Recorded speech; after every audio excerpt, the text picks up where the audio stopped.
Toujours avec l'idée de découvrir l'art contemporain, nous allons parler aujourd'hui de néo-dadaïsme, une sorte de lien entre l'expressionnisme abstrait de Jackson Pollock ou encore de Mark Rothko et le pop art d'Andy Warhol. Et pour cela, observons l'œuvre de l'illustre Jasper Jones. Il est né en 1930 en Géorgie. Et comme il disait, là-bas, il n'y a pas d'art, donc il ne savait pas ce que c'était être un artiste. Il a fait des études en Caroline du Sud, mais comme il était particulièrement doué, il est parti à New York où il a rencontré celui qui sera son compagnon de route et de vie, M. Rauschenberg. Il commence son travail dans les années 50, où comme nous l'avons vu précédemment, l'œuvre de Jackson Pollock était très prédominante. Mais en 1954 déjà, il commence par un chef-d'œuvre, avec sa série de drapeaux. L'expressionnisme abstrait reflète la personnalité de l'artiste, son sentiment, alors qu'ici l'idée des néo-dadaïstes, c'est plutôt de trouver le sens, mais de laisser le spectateur trouver le sens. Les matériaux utilisés sont modernes, les images populaires et les contrastes quelque peu absurdes. Pour sa peinture, Jones utilise la peinture à l'encaustique, beaucoup plus rapide à sécher que l'huile. Mais quel sens veut-il donner à ces drapeaux ?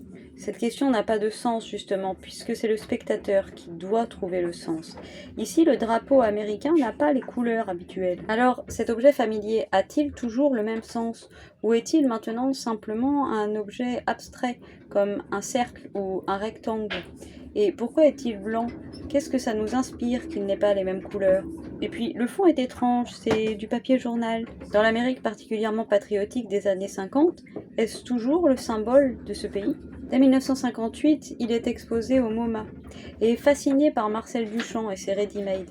Mais lui, il va plus loin, ce sont de faux ready-made. En effet, on pourrait penser que c'est une boîte de café avec des pinceaux sales dedans. Mais non, c'est une sculpture. C'est paint in bronze. Marcel Duchamp transformait un objet du quotidien en œuvre d'art. Peut-être que Jasper Jones va encore un petit peu plus loin. Perdre ses repères pour trouver le sens. C'est d'autant plus vrai ici dans False Start.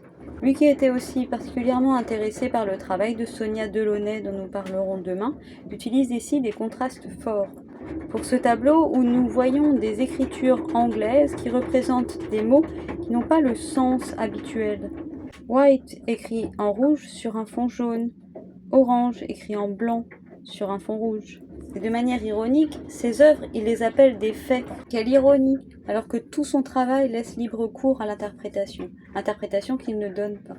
Et pour l'anecdote, cette œuvre est l'œuvre la plus chère vendue pour un artiste vivant en 2017, puisqu'elle s'est vendue 80 millions de dollars. À demain!